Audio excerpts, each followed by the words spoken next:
Она закупки взяла 2 года назад, сказала, я собираю отдельно помимо ЖСК оплаты.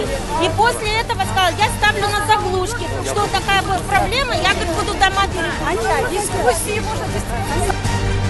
По данному адресу поступило обращение о том, что в настоящее время дом, возможно, под угрозой замерзания. То есть, проще говоря, система отопления может быть, система подачи может быть заморожена.